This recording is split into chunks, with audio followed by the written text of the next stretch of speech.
വയനാടിന് വേണ്ടി നാട് ഒന്നിക്കുകയാണ്. കഴിയും വിധം ഫണ്ട് സമാഹരിച്ച് ദുരിതാശ്വാസ നിധിയിലേക്കും മറ്റും നൽകാൻ ശ്രമിക്കുകയാണ് നാട്ടുകാരൊക്കെ.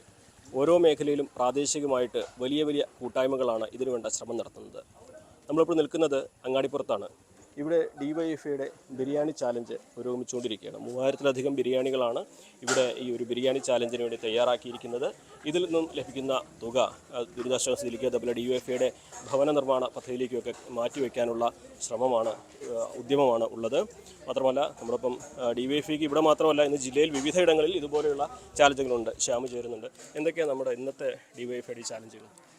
ഇന്ന് ഇത് കഴിഞ്ഞ ആഴ്ചയാണ് നമ്മളിത് ആരംഭിക്കുന്നത്. കഴിഞ്ഞ 3-ാം തീയതിയാണ് നമ്മൾ ആരംഭിച്ചത്. ഒരാഴ്ചക്കാലമായി സംസ്ഥാനത്തുടനീളം റീബിൽഡ് വയനാട് ക്യാമ്പയിൻ നടക്കുകയാണ്.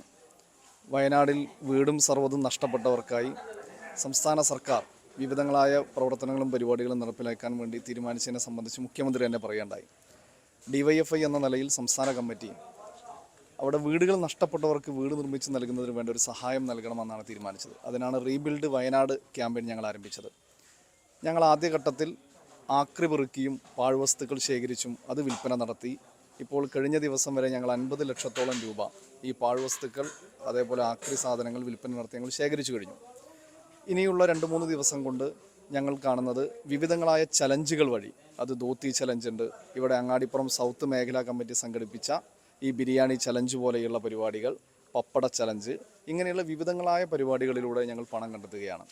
ഇന്ന് ഇവിടെ അങ്ങാടിപ്പുറം സൗത്ത് മേഖലാ കമ്മിറ്റിക്ക് പുറമെ കൊണ്ടോട്ടിയിലെ വാഴയൂർ കമ്മിറ്റി ഇതുപോലൊരു ബിരിയാണി ചലഞ്ച് നടത്തുന്നുണ്ട്. അവിടെ 3000-ലധികം വരുന്ന ബിരിയാണി അവിടെ സന്മനസ്സുള്ള മുഴുവൻ ആളുകളും ആ ക്യാമ്പിൻ്റെ ഭാഗമാവുകയാണ്. മങ്കടയിലെ കൂട്ടിലങ്ങാടിയിൽ ഇതുപോലെയുള്ളൊരു ചലഞ്ച്, ബിരിയാണി ചലഞ്ച് നടത്തുന്നുണ്ട്. ഇനി മഞ്ചേരിയിൽ ഒരു ബർത്ത്ഡേയുടെ ഭാഗമായി ഒരു കുട്ടി അവളുടെ സ്വർണ്ണവള ഞങ്ങൾക്ക് നൽകുകയാണ്. ഒരു കോഴിക്കടയിൽ ഒരു ദിവസത്തെ വരുമാനം അവർ ഇന്ന് ഒതുക്കുങ്ങലിൽ നമുക്ക് നൽകുകയാണ്. ഇങ്ങനെ നിരവധിയായ മനുഷ്യ സ്നേഹികൾ ഈ ക്യാമ്പയിൻ്റെ ഭാഗമായി അണിനിരക്കുകയാണ്. അത് വിവിധ ആവശ്യങ്ങൾക്ക് വേണ്ടി മാറ്റിവെച്ച പണം. ഇപ്പോൾ തിരൂരങ്ങാടിയിലെ ഒരു വീട്ടമ്മ തൊഴിലുറപ്പ് തൊഴിലാളിയാണ്. അവരുടെ വീട് റിപ്പയർ ചെയ്യുന്നതിന് വേണ്ടി മാറ്റിവെച്ച പണമാണ്. ആ പണത്തിൻ്റെ പകുതി പണം ഞങ്ങൾ ഈ ക്യാമ്പയിനിലേക്ക് നൽകുകയാണ്. അപ്പം മനസ്സറിഞ്ഞ് എല്ലാവരും ഈ വയനാടിന് വേണ്ടി ഇറങ്ങിയിരിക്കുന്നു. അത് ഞങ്ങൾ ഈ ക്യാമ്പയിൻ ഇറങ്ങിയ സമയത്ത് ഞങ്ങളുടെ നേരനുഭവമാണ്. നിരവധി പേരാണ് കല്യാണത്തിന് മാറ്റിവെച്ചിരുന്ന പണം. ഇപ്പോൾ DYFIയുടെ താനൂർ ബ്ലോക്ക് സെക്രട്ടറി വിശാഖ്, മനീഷ, ഇവർ രണ്ടുപേരും അവരുടെ റിസപ്ഷൻ ഒഴിവാക്കി. എന്നിട്ട് ആ തുക പൂർണ്ണമായും നമ്മൾ ഈ ക്യാമ്പയിനിലേക്ക് നൽകുക. സാധാരണഗതിയിൽ ഇത്തരം ക്യാമ്പയിനൊക്കെ ആയിട്ട് പോകുമ്പോൾ ഓരോ വീഡിയോ വിടാനും കയറി ഇറങ്ങുമ്പോൾ പലതരത്തിലുള്ള പ്രതികരണങ്ങൾ വരാം. പക്ഷേ ഇത്തവണ നമ്മൾ ചോദിക്കുന്ന എല്ലാവരും ഉള്ളറിഞ്ഞ് തരുന്ന തരത്തിലാണ് ഓരോരുത്തരുടെയും സമയങ്ങളുള്ളത്. അങ്ങനെയുള്ള അനുഭവങ്ങൾ തന്നെയല്ലേ? തീർച്ചയായിട്ടും. ഇപ്പോൾ നമ്മൾ ഓരോ വീടിനകത്തേക്ക്, ഇപ്പോൾ ഞങ്ങളൊരു കുട്ടിയുടെ ഒരു പണം ശേഖരിക്കുന്ന ഹുണ്ടിക അത് വാങ്ങാൻ വേണ്ടി ഞങ്ങൾ ഇവിടെ എടപ്പാളിൽ പോയി. ആ പോയ സമയത്ത് ആ കുട്ടി അത് തരുന്നു. അത് കഴിഞ്ഞ് ഞങ്ങൾ സംസാരിക്കുന്ന സമയത്ത് പെട്ടെന്ന് ആ കുട്ടിയുടെ ഉപ്പയുടെ ഉമ്മ അവർ വന്ന് എനിക്ക് എൻ്റെ പെൻഷനിൽ നിന്ന് കിട്ടിയൊരു പണമാണെന്ന് പറഞ്ഞു തന്നു. ഞങ്ങൾ വർത്തമാനം പറഞ്ഞിരിക്കുമ്പോഴത്തേക്കും ആ കുട്ടിയുടെ ഉമ്മ അവരുടെ സ്വർണ്ണമോതിരം ഊരി ഞാനിത് തരാൻ ആഗ്രഹിക്കുകയാണെന്ന് പറഞ്ഞ് തരികയാണ്. അപ്പോൾ ഇതൊക്കെ നമുക്ക് വല്ലാത്തൊരു ഒരു സന്തോഷം തരുന്നൊരു കാര്യമാണ്. കാരണം ഈ നാടിന് വേണ്ടി നമ്മളെല്ലാവരും ഒരുമിക്കുകയാണ്. കക്ഷി രാഷ്ട്രീയ ജാതി മത ഭേദമന്യേ നമ്മളെല്ലാവരും ഒന്നിക്കുന്നു എന്നതാണ് അത് നമ്മുടെ കേരളത്തിൻ്റെ ഒരു പ്രത്യേകത തന്നെയാണ്. ഈ മാനവിക മൂല്യമാണ് നമ്മളെല്ലാവരും നയിക്കുന്നത്. നമ്മൾ ഈ ഫണ്ട് എങ്ങനെയാണ് ദുരിതാശ്വാസ കൈമാറുകയാണോ അതോ DYFIയുടെ ഭവന നിർമ്മാണത്തിന് ഉപയോഗിക്കുക? എങ്ങനെയാണ് ഞങ്ങൾ ഇപ്പോൾ കാണുന്നത്? സംസ്ഥാന കമ്മിറ്റി ഇതിനു മുമ്പ് ഞങ്ങളുടെ ഭാരവാഹികൾ പ്രഖ്യാപിച്ചിട്ടുള്ളത് നമ്മൾ ആദ്യഘട്ടത്തിൽ 25 വീട് നൽകണമെന്നാണ് കണ്ടിരുന്നത്. പക്ഷേ ഇപ്പോൾ അതിനും അപ്പുറത്തേക്ക് കൊടുക്കാൻ കഴിയുന്ന സ്ഥിതിയുണ്ട്.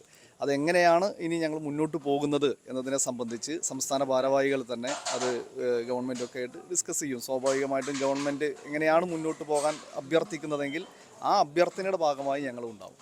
റഷീദ്, ഇന്നലെ മുതൽ തുടങ്ങിയതാണല്ലോ നമ്മളെ സഹാക്കന്മാരുടെ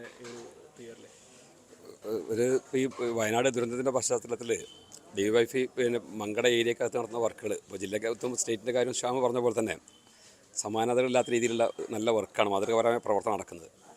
അതിൽ ഏറ്റവും നമ്മൾ കാണുന്നത് വെച്ചാൽ ആര് ചെന്ന് സഹായം ചോദിച്ചാലും അവരാൽ കഴിയുന്ന രീതിയിൽ അവർ സഹായിക്കാൻ തയ്യാറാകുന്നുണ്ട്. അത് വിവിധമായ രൂപത്തിൽ, അത് പണമായിട്ടും ആഭരണങ്ങളായിട്ടും വസ്തുക്കളായിട്ടൊക്കെ കൊടുക്കുന്നുണ്ട്.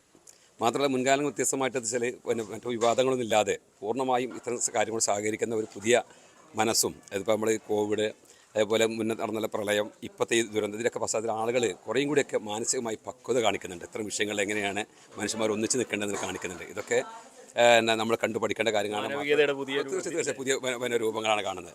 പ്രത്യേകിച്ച് DYFI പോലുള്ളൊരു യുവജന സംഘടന അത്തരം കാര്യം ഏറ്റെടുക്കുമ്പോൾ നാളേക്കുള്ള ഒരു പ്രതീക്ഷ കൂടിയാണത്. കാരണം ഇങ്ങനെയൊക്കെ വിഷയം വരുന്ന സമയത്ത് അനുഭവങ്ങളാണ് ഏറ്റവും വലിയ സാക്ഷ്യം. കാരണം ഒരു വിഷയം വരുമ്പോൾ എങ്ങനെയാണ് അതിന് നമ്മൾ കൈകാര്യം ചെയ്യുന്ന അനുഭവമാണ്. അപ്പോൾ അനുഭവമുള്ള ഒരു പുതിയ തലമുറ നമ്മുടെ മുന്നിൽ ഉയർന്നു വരുന്നുള്ളതും നമുക്ക് വലിയ പ്രതീക്ഷ നൽകുന്ന കാര്യമാണ്. ഇന്നിപ്പോൾ എങ്ങനെയാണ് ഇവിടെ എത്ര ബിരിയാണികളാണ് തയ്യാറാക്കിയിട്ടുള്ളത്?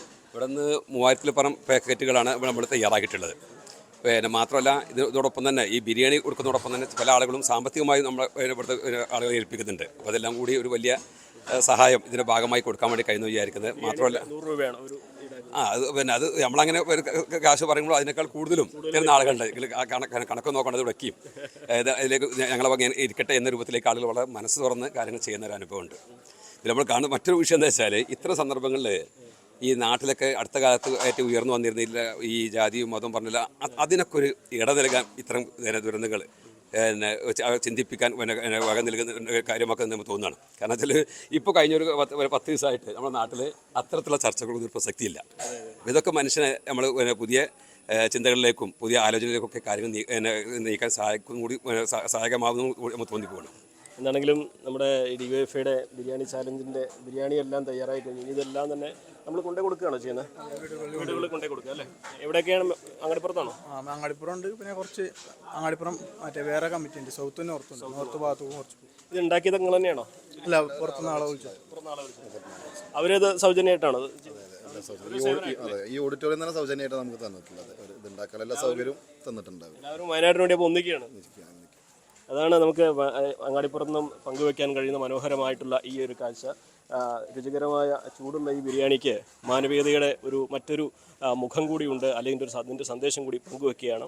ഇത് അങ്ങാടിപ്പുറത്ത് മാത്രം കാഴ്ചയാകില്ല. കാരണം മലപ്പുറത്ത് വിവിധയിടങ്ങളിൽ ഇതേപോലെയുള്ള ബിരിയാണി ചാലഞ്ചുകളും മറ്റും ഇന്ന് നടക്കുന്നുണ്ട്. എന്നാണെങ്കിലും വയനാടിന് വേണ്ടി നാട് ഒന്നിക്കുകയാണ് ഇവിടെ. അഖിൽ ഊട്ടുപാറയ്ക്കൊപ്പം CV അനുമോദ്, ന്യൂസ് 18.